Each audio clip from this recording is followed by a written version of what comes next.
বন্ধুরা সবাই কেমন আছো? বন্ধুরা আজকে তোমাদের আপন মায়ের সাথে রাতে কাজ করার অসাধারণ একটি সত্য ঘটনা বলবো। গল্পটি শেষ পর্যন্ত শুনলে তোমরা বাধ্য হবে হাতের কাজ করতে। না হলে সবাই আমাকে কাজ করে দিয়ে যাবে, আমি বাধা দেব না। দীপ সেনগুপ্ত, দোহারা গড়ন, শ্যামবর্ণ, 5.5 ফুট প্রায়, বয়স 47। এমনি গম্ভীর প্রকৃতির, কিন্তু পাড়ার ক্লাব ফুটবল টুর্নামেন্ট জিতলে সবাইকে মিষ্টি খাওয়ায়। ছুটির দিন আগে টেবিল টেনিস খেলত, এখন ক্লাবে তাস, কখনো তাসের বাজি খেলে। ডোনেশন ক্যাম্প ভালো চাঁদা দেয়। রাতে বন্ধুদের আড্ডায় রাজনীতি আর দেশের পরিস্থিতি নিয়ে লেকচার মারে। মাঝে মাঝে লাল পানি খায়। বেসরকারি কোম্পানিতে কাজ শুরু করেছিল সাধারণ সেলস স্টাফ হয়ে। তারপর পরিশ্রম আর অধ্যবসায়ের জোরে আজ deputy production manager. Piyali Sengupta, বয়স 42। পড়াশোনা বেশি দূর নয়। গোলগাল চেহারা, ফর্সা, 5 ফুটের মতো হাইট। বয়সের মেদ জমেছে পেটে। কমলা বাগান এখনও তেমন ঝোলেনি। প্রায় চোখে কাজল দেয়। সন্ধে থেকে রাত 10টা পর্যন্ত টিভি সিরিয়াল, বাকি সময় হোয়াটসঅ্যাপ, ফেসবুক বা খেলাধুলার ভিডিও দেখে। নয়তো বন্ধুদের লেডিস ক্লাবে। ফুচকা খেতে খুব ভালোবাসে। কোনো কথায় একবার হাসি শুরু হলে আর থামতে চায় না। বছরে একবার বেড়াতে যাওয়া চাই। সন্দীপ সেনগুপ্ত, দীপ পিয়ালির ছেলে, 22 বছর। ভালো ক্রিকেট খেলে। আন্ডার-19 খেলেছে জেলার হয়ে। ফেলুদার গল্পের ভক্ত। এখন দিল্লিতে MBBS পড়ছে। তুলিকা সেনগুপ্ত, ওদের মেয়ে, 20 বছর বয়স। কথা কম বলে। পাড়ার বিজয়া সম্মিলনী অনুষ্ঠানের ফাংশনে রবীন্দ্রসঙ্গীত গায়, লাইব্রেরির বাৎসরিক ডিবেটে অংশ নেয়। তবে কলেজ যাওয়া ছাড়া বাড়ির বাইরে প্রায় দেখাই যায় না। অসম্ভব মেধাবী। পড়াশোনায় ধ্যানজ্ঞান তার। উচ্চ মাধ্যমিকে স্ট্যান্ড করে ডাক্তারি না পড়ে ফিজিক্স অনার্স পড়ছে। ইচ্ছে এরপর স্কলারশিপ নিয়ে ইউএসএ যাবে, পোস্ট করবে। তাই বাবা মাকে বলেই রেখেছে 10 বছরের আগে বিয়ের কথা যেন না ভাবে তারা। দাম্পত্য জীবনে দীপ আর পিয়ালি সুখী। ওদের খেলাধুলার জীবনও সুখের। তবে শুরুটা তেমন ভালো ছিল না। পিয়ালি নদিয়ার বাংলাদেশ সীমান্তের এক গ্রামের মেয়ে। 20 বছরে বিয়ে হলেও অন্য মেয়েদের মতো অত অ্যাডভান্স ছিল না সে। একটু গেজও ছিল। ফুলসজ্জার রাতে তো একেবারে লজ্জাবতী লতা হয়ে বসেছিল। একটাও কথা বলেনি দীপের সাথে। আর দীপও জোর ফলাতে চায়নি। দীপের তখন মাত্র 25। পিয়ালিকে কাজ করে দিয়েছিল 1 মাস পর। তারপর সমবয়সী মামাতো ভাইয়ের পরামর্শে দীপ পিয়ালিকে ভালোবাসা দিয়ে একদম পাল্টে ফেলল 1 বছরের মধ্যে। গ্যাংটকে বেড়াতে গিয়েই শুরু হলো একটু অন্য রকমের খেলাধুলা। আর তারপর থেকে কোকশাস্ত্র আর বাদশায়নের বইয়ের নির্দেশ মেনে খেলাধুলা শুরু হলো। তখন এত ভিডিও পাওয়া যেত না, ইন্টারনেট ছিল না বলে দীপ নিয়মিত দুষ্টুমিষ্টি গল্প এনে দিত পিয়ালিকে। ভাই বোন, চাকর মালকিন, দেওর বৌদি, শ্বশুর বৌমার দুষ্টুমিষ্টি গল্প পড়ার পর রাত হলেই জমে থাকা মাঠের গরম মিশে যেত দীপের দেহে। দুজনেই তৃপ্তি পেত খেলাধুলা করে। ছেলে মেয়ে হবার পর বেশিরভাগ দম্পতি যেমন ওদের মানুষ করতে গিয়ে জীবনে খেলাধুলাটাই হারিয়ে ফেলে, ওদের হলো উল্টোটাই। ওরা যেন খেলাধুলা পাগল হয়ে উঠল। এখন তো সব রকম খেলাধুলায় পিয়ালি এক্সপার্ট। বসে, চড়ে, দাঁড়িয়ে, শুয়ে, 4 পায়ে, পেছন থেকে, যে রকম দীপ চায় পিয়ালি সেজন্য তৈরি। এই বয়সেও দীপের প্রবল আগ্রহের কাছে সপ্তাহে অন্তত 4 দিন, শনি, রবি, মঙ্গল, বৃহস্পতিবার পিয়ালিকে সাড়া দিতেই হয়। সেদিন শনিবার ছুটির হলেও অল ইন্ডিয়া সেলস প্রমোশন এর একটা মিটিং ছিল অফিসে। দিল্লি থেকে জেগব নামে দীপের এক কলিগ এসেছে। চূড়ান্ত পাকা খেলোয়াড়। একবার ব্যাংকে ডিস্ট্রিবিউটরস মিট গিয়ে ওর সাথে হোটেলে রুম শেয়ার করেছিল দীপ। প্রতিদিন ওর একটা মেয়ে চাই। দীপেরও তো বউ ছাড়া অন্য মেয়েদের কাজ করে দেওয়ার অভিজ্ঞতা ছিলই। বিয়ের পর একবার মামাতো বোনের বিয়ের দিন অন্ধকার ঘরে মাস্তুতো বোনকে কাজ করে দিয়েছিল দীপ। আবার দীপের বন্ধু বিজন ব্যাংকে চাকরি করত। প্রমোশন পেয়ে চলে গেল কানপুর। ওর বউ রিমা তখনও ওর সাথে যায়নি। খোঁজ খবর নেবার নাম করে পিয়ালিকে লুকিয়ে রিমাকে পটিয়ে ফেলে প্রতি সপ্তাহে রবিবার একবার করে কাজ করে দিয়েছে প্রায় 1 বছর ধরে। পরের বউকে কাজ করে দেওয়ার মজাই অন্যরকম ছিল। তারপর তো রিমা বিজনের কাছেই চলে গেল কানপুর। আসলে জেগবের বউ স্কুল টিচার, খেলাধুলায় আগ্রহ কম। জেগব তাই সারাদিন প্রায় অফিসে পড়ে থাকে। হোয়াটসঅ্যাপের রেগুলার গরম ছবি পাঠায় দীপকে। আজও মিটিং শেষে হোয়াটসঅ্যাপ ফরওয়ার্ড করে বলল, ए एकदम ग्रेट क्लिप है दीप, देख लेना, भाभी को भी दिखाना। स्कूल कॉलेज का बच्चों की आजकल क्या हाल देखो ना। शादी के बाद ए बच्चों को कोई रोमांस नहीं रहेगा बस। शादी की पहले एक से एक मस्ती करेगा और शादी होगा दूसरों से, फिर डिप्रेशन, डिवोर्स। दीप क्लिपटा एक झलक देखलो। तारपर कथाय कथाय बांगाली ना तामिल, कोनो मेয়েরা বেশি মায়াবী? হিজাবি মেয়েদের কেমন লাগে, খেলাধুলা করে স্টার মেয়েরা কেমন রোজগার করে, এইসব আলোচনা করতে করতে সন্ধে হয়ে এলো। জেকবের ফ্লাইট 7টায়। ক্যান্টিনে কফি খেয়ে বাই বলে জেক বেরিয়ে গেল। দীপ নিজের চেম্বারে গিয়ে দুটো একটা কাজ সেরে ভিডিও ক্লিপটা চালালো। দুটো অল্প বয়সী ছেলেমেয়ের বন্ধ ঘরে খেলাধুলার ভিডিও। 10 মিনিটের ভিডিওটা অনেকবার করে দেখল দীপ। আর দেখতে দেখতেই প্রচণ্ড মাথা যন্ত্রণা শুরু হলো হঠাৎ করে। মেঘ করে আসছে, বৃষ্টি হবে। আজ গাড়িও আনেনি দীপ। মনে হলো অনেকদিন বারে লাল পানি খায়নি, ভাবল যদি লাল পানি খেয়ে মাথাটা সারে। পুরনো জানাশোনা একটা বারে গিয়ে 3 পেগ খেয়ে বৃষ্টিতে ভিজে যখন দীপ বাড়ি ফিরল, এক ঘরে তুলি পড়ছে। ড্রয়িং রুমে পিয়ালি টিভিতে মন দিয়ে একটা রিয়েলিটি শো দেখছে। দীপ যে ঘরে ঢুকেছে টেরই পেল না। দীপ নিজের ঘরে ঢুকে জামা কাপড় চেঞ্জ করে স্টান শুয়ে পড়ল লাইট নিভিয়ে। মাথার যন্ত্রণাটা মনে হচ্ছে আবার ফিরে আসছে। খাবার টেবিলে বসে দীপের বারবার জেকবের কথাগুলো মনে পড়ছিল। নিজের ছেলেমেয়ের কথা ভাবছিল দীপ মেয়ের দিকে তাকিয়ে। ভালো লাগছিল না কিছু। খিদে নেই বলে ডিনার টেবিল থেকে উঠেও পড়ল। পিয়ালি কাজ সেরে শোবার ঘরে আসলো প্রায় 1 ঘন্টা পর। লাইট নিবিয়ে চোখের উপর হাত রেখে শুয়ে আছে দীপ। পিয়ালির আজ পিরিয়ডের 5 দিন। 4 দিন কিছু হয়নি বলেই হয়তো দীপের মুড অফ। দীপের গায়ে হাত দিয়ে দেখল পিয়ালি, নাহ জ্বর নেই। এমনটা কোনোদিন হয়নি। বিরক্ত লাগছিল পিয়ালির। কি হয়েছে বলো তো তোমার? শরীর খারাপ? মিটিংয়ে কোনো ঝামেলা হয়েছে? দীপ কোনো উত্তর দিল না। ঝুঁকে পড়ে চুলে বিলি কাটতে কাটতে বলল, বলো না সুইট হার্ট, কি হয়েছে? তোমার তো এরকম কখনো হয় না। দীপ এবার পাশ ফিরে বালিশের নিচ থেকে মোবাইল বার করে হোয়াটসঅ্যাপের ক্লিপটা চালিয়ে পিয়ালির হাতে দিল। এমন ক্লিপ তো দীপ রোজই দেখায়। তবু দুবার দেখবার পর পিয়ালির হাত যেন অবশ হয়ে গেল। হাত থেকে মোবাইল পড়ে গেল। পিয়ালির এবার দীপের মাথা ব্যথা। ডিনার টেবিল থেকে উঠে আসার আসল কারণটা বুঝতে আর বাকি রইল না। ভিডিওটাই যে মেয়েটা কাজ করিয়ে নিচ্ছে সে আর কেউ নয়, দীপ আর পিয়ালির অতি আদরের মেয়ে তুলি। তুলিকা। কিছুক্ষণ কথা নেই। তারপর পিয়ালির গলা কেঁপে উঠল। কাঁদো কাঁদো গলায় বলল, হ্যাঁ গো, এখন কি হবে? কি আবার হবে? ভাইরাল হবে আরও। আত্মীয় স্বজন দেখবে, পাড়া প্রতিবেশীর মোবাইলে যাবে গু। এবার হাউ হাউ কেঁদে ফেলল, হায় ভগবান, কি অন্যায় করেছি আমরা। মেয়ের এমন কাজ দেখতে হলো। শয়তান মেয়ে, মরে গেলি না কেন? এক হাত দিয়ে দীপকে ঠেলা দিয়ে বলল, আমি যাচ্ছি যাচ্ছি তুলির কাছে, আমাকে জানতেই হবে সব গু। পিয়ালির হাতটা টেনে ধরল দীপ। একদম না, যা হবার হয়ে গেছে। মা হয়ে তোমাকে এসব কিচ্ছু জিজ্ঞেস করতে হবে না। সম্মান তো যা যাবার গেছেই গু। ফুপিয়ে কাঁদতে কাঁদতে চোখের জলে সারা রাত জেগে কাটালো পিয়ালি। একটার পর একটা সিগারে খেয়ে পায়চারি করে রাত কাটল দীপের। ভোরের দিকে বোধহয় একটু ঘুম এসেছিল। ভাঙল নটায়। তুলিকা সায়েন্স কলেজে একটা ফিজিক্স সেমিনারে বেরিয়ে গেছে। বাজারে যেতে আর ইচ্ছে করছিল না। পিয়ালিও রান্নার মেয়েটাকে বলল, ফ্রিজ খুলে দেখ, তোর যা খুশি রান্না কর গু। সারাদিন থমথমে মুখে নিশ্চুপ কেটে গেল দুজনের। রাতে খেতে বসে তুলির সামনে প্রাণপণ চেষ্টা করল স্বাভাবিক থাকার। সোমবার অফিস থেকে ফিরে চা খেতে খেতে দীপ বলল, আমার ট্রলিটা গুছিয়ে দাও, কাল ট্যুর আছে গি। কোথায়? চেন্নাই। স্টেক হোল্ডারদের সাথে।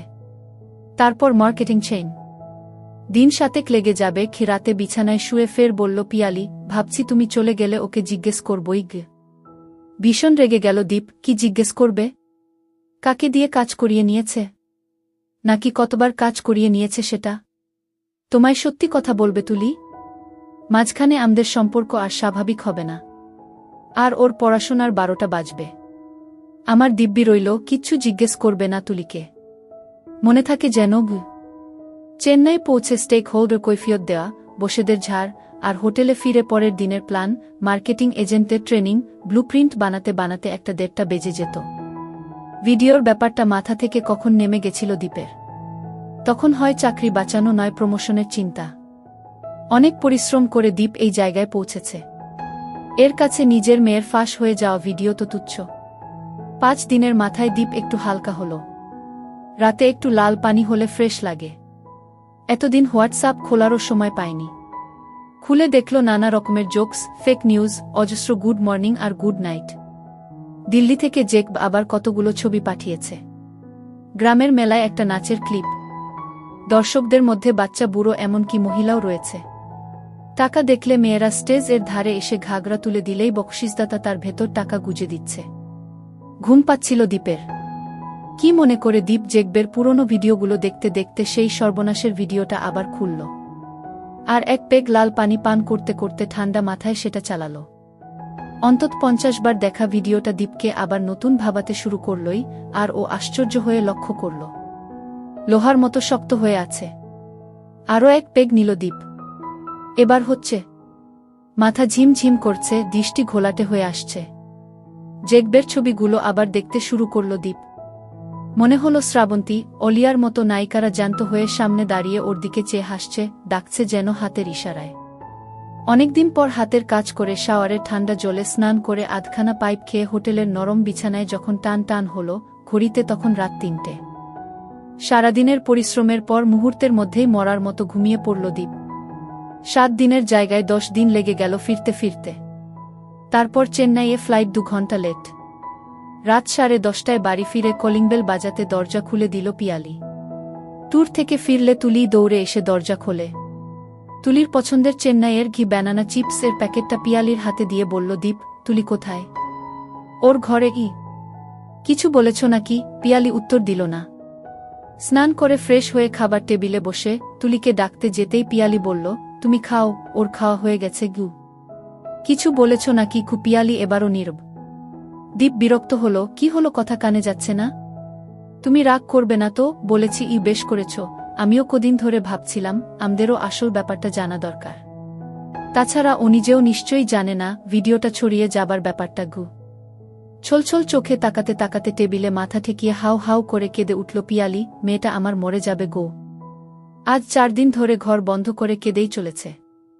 পড়া নেই, স্নান নেই, কোনো রকমে একবেলা একটু খাওয়াতে পারছি। দীপের গলায় সম্বেদনা নেই, আছে কৌতূহল। কি বলল? ছেলেটাকে? বাংলাদেশের ছেলে, ন্যাশনাল স্কলারশিপ নিয়ে এদেশে পড়তে এসেছে। নাম বলল মেহেদি হাসান মিন্টু। ওর ও ইউএস টার্গেট বলেই একসাথে কনসাল্ট করে পড়ে। তাতে কি হলো? কি আবার হবে? ওর বাড়িতে গিয়েছিল। 2 ছেলে মেয়ে এক ঘরে থাকলে যা হয়। ভিডিও তুলল কি করে? দীপের গলা আরও রুক্ষ শোনাল। তুমি এমন কেন? মেয়েটার জন্য একটু দয়ামায়া নেই? শুধু জেরা করে চলেছ। যা জিজ্ঞেস করছি বলো। দীপের স্বর আরও কঠোর। ও বলছে ওরা জানে না। বাড়িওয়ালার ছেলে হয়তো লুকিয়ে তুলেছে। তুলির বন্ধু তো পেইং গেস্ট থাকে। ওর ঘরের ভেতর দিয়েও সেই ছেলেটা যাতায়াত করে। হয়তো মোবাইল লুকিয়ে রেখে গেছে। ভিডিওটা তুলিকে দেখিয়েছিলে? বলল পিয়ালি। দীপ একটা দীর্ঘশ্বাস ছাড়ল। এখন কেঁদে তো লাভ নেই, ভবিষ্যতের কথা ভাবতে হবে। ভেঙে পড়লে তো চলবে না। পরদিন অফিস ছুটি, শনিবার। ঘুম থেকে উঠেই তুলির দরজায় টোকা মারল দীপ। তুলি মা, দরজা খোল, কথা আছে।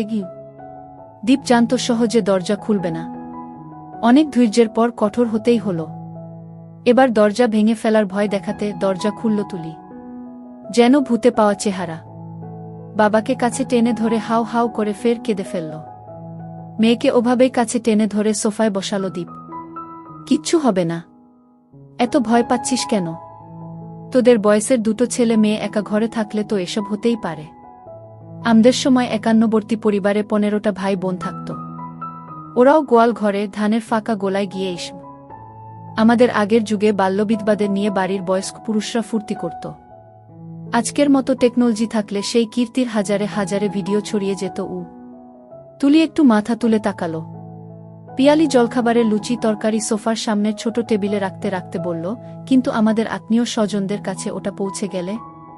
পিয়ালির দিকে কটমট করে তাকালো দীপ। তুলির মাথায় হাত বোলাতে বোলাতে বলল, কিচ্ছু হবে না। ওটা যে তুলি তার প্রমাণ কি? আমাদের অফিসে একটা মেয়ে আছে, হুবহু শতাব্দীর মতো দেখতে, বয়সও ওই রকম। একরকম দেখতে তো দুজন তিনজন থাকতেই পারে। কেউ জিজ্ঞেস করলে স্রেফ ডিনাই করবে গে। একটা লুচি ছিঁড়ে পিয়ালি তখন তুলিকে জোর করে খাওয়াচ্ছে। দীপ একটা লুচি মুখে নিয়ে বলল, নিজেকে একদমই পাল্টে ফেলমা।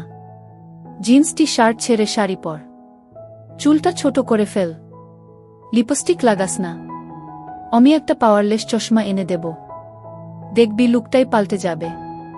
ছেলেমানুষী ভাবটা ছেড়ে একটু গম্ভীর হয়ে চলবি, দেখবি আশেপাশের লোক যারা তোকে রোজ দেখে চিনতেই পারবে না। আর পড়াশোনার ব্যাপারে কনসাল্ট করতে হলে বন্ধুকে আমাদের বাড়িতে আসতে বলবে। প্রকারান্তরে দীপ বুঝিয়ে দিল, কাজ করিয়ে নিতে হয় নিজের বাড়িতে এনে কাজ করিয়ে নিবি। মনে হলো তুলি খানিকটা আশ্বস্ত হল। যাও এবার সব ভুলে পড়তে বসো, তোমাকে ফিট করতে যেতে হবে মনে রেখো। দীপ উঠে পড়ল। দিন 20 কেটে গেছে এর মধ্যে। তুলি অনেকটা স্বাভাবিক, লুকস খানিকটা পল্টেছে, চোখে চশমা, শাড়ি পরছে মাঝে মাঝে, কলেজ কম যাচ্ছে, বাড়িতেই পড়াশোনা করছে। সেদিন রাতে বলল দীপ, জিনিসটা কিন্তু দারুণ, খেতে দারুণ হবে। কে? কার কথা বলছো? কে আবার? তোমার মেয়ে তুলি। পিয়ালি রেগে দীপের মাথাটা কোল থেকে নামিয়ে দিল। ছি ছি, নিজের মেয়েকে জিনিস বলছো? জিনিসকে জিনিস বলবো না, কি বলবো? সব মেয়েরাই জিনিস। তাহলে তোমার মাও জিনিস ছিল এককালে, এখন বাতিল। বন্ধুরা, সত্যি বলছি এই জায়গাটায় এসে আমার অনেক হাসি পাইছে গি। যাই হোক, আগে যাওয়া যাক। পিয়ালির কোল থেকে উঠে আলমারির উপর থেকে একটা ট্যাব নিয়ে এলো দীপ। তুলির ভিডিওটা নিজের মোবাইল থেকে মুছে দিয়ে এটায় ট্রান্সফার করে নিয়েছে। ভিডিওটা চালিয়ে দিল। 8x10 স্ক্রিনে আরও স্পষ্ট ছবি। দীপের বিকৃতি দেখে পিয়ালির গা ঘিন ঘিন করছিল, তাই মুখ ঘুরিয়েছিল। দীপ ওর মাথাটা ধরে নিজের দিকে ফেরালো জোর করে। মাঝে মাঝেই পজ করে দেখতে লাগল। অন্ধকারে পিয়ালি অন্যদিকে তাকিয়েছিল, দেখছিল না এসব। উফ, বন্ধ করো তো, ঘুমো এখন। পিয়ালির গলায় রাগ। পিউ বেবি। সেদিনকার মতো ঘুমিয়ে পড়ল দীপ। দুদিন পর দীপের ভেতরের শয়তানটা আরও হিংস্র হয়ে উঠল।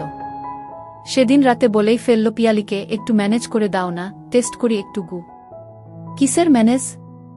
আরে তুলিকে একটু কাজ করে দেখি গু। রাগে বিছানা থেকে নেমে যাচ্ছিল পিয়ালি। দীপ ওকে টেনে ধরল। আরে মেয়ে তো, তাই বলে তুমি বাবা হয়ে তুমি মেয়েকে, তাতে কি? তোমারও আছে, তুলিরও আছে। দুনিয়ার লোক দেখতে পারে আর আমি বাবা হয়ে মেয়েকে কাজ করে দিতে পারি না? কদিন ধরে একই কথা বলে চলেছে দীপ, ম্যানেজ করো, ম্যানেজ করো, ম্যানেজ করো। রাতের খেলাও বন্ধ। পিয়ালির এখন রোজ কাজ করিয়ে নেওয়ার অভ্যাস হয়ে গেছে। দীপ রাগে মুখ ঘুরিয়ে ঘুমোয়। কদিন বাদে এবার দীপ পিয়ালিকে রোজ চর থাপ্পড় লাথি মারতে শুরু করল রাগে।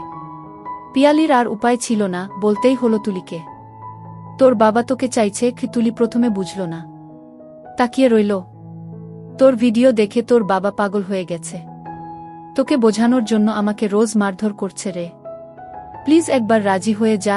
নিজের ভিডিও লিক হয়ে যাবার পর তুলি মানসিকভাবে অনেক দুর্বল হয়ে গেছে। কোনো জবাব দিতে পারল না। পরদিন আবার তুলিকে ধরল পিয়ালি। কি রে, কিছু বল, রাজি হয়ে যা সোনামা আমার। তোর বাবার হুকুম, তোকে রাজি করাতেই হবে। 5 দিনের মাথায় ইশারায় জানালো তুলি রাজি। অফিস থেকে সাধারণত ফোন করে না দীপ। 3 দিন ধরে রোজ ফোন করছিল। আজ ফোন করতেই সুখবরটা পেয়ে গেল। অনেক উৎসাহ নিয়ে বাড়ি ফিরেও নার্ভাস হয়ে গেল দীপ। বুঝতে পারল না কি করে কাজ শুরু করবে। যতই হোক, নিজের মেয়ে তো। নিজের উপর বিরক্ত হয়ে ক্লাবেই চলে গেল তাস খেলতে। রাতে পিয়ালি বলল, কি হলো তোমার? হাতে মারধর খেয়ে সব ব্যবস্থা করে দিলাম, আর কিছুই করতে পারলে না? নার্ভাস লাগছিল পিউ, তুমি যদি একটু হেল্প করতে। কোনো হেল্প করব না, আমাকে দিয়ে যখন মেয়েকে এ কথা বলাতে পেরেছ, যতক্ষণ না কাজ হচ্ছে ততক্ষণ হেল্প করব। পরের দিন দীপ সাহস সঞ্চয় করল, আজ কিছু একটা করতেই হবে। অফিস থেকে ফিরে দেখল তুলি টুলে বসে টেবিলে ল্যাপটপে কাজ করছে। চা খেয়ে পাইপ ধরিয়ে তুলির পিছনে গিয়ে দাঁড়ালো দীপ। তুলি তাকালো না পিছনে। রাতে ডিনারে বসে দুবার তুলির বাগানে কুনুই মারল। তুলি এবারও স্বাভাবিক রইল, নিজেকে সরিয়ে নিল না। দীপেরও বুঝতে বাকি রইল না, তুলিও রাজি। পরদিন অফিসে বসেই প্ল্যান করেছিল দীপ কি করবে। বাড়ি ফিরে চা খেতে খেতে তুলি আর পিয়ালির সাথে স্বাভাবিক কথাবার্তাই হল। তুলি যেন জানেই না কাল কি হয়েছিল। তুলিও কালকের মতো টুলে গিয়ে বসতেই দীপ পাইপ ধরিয়ে পিছনে গিয়ে দাঁড়াল। তারপর ঝট করে তুলির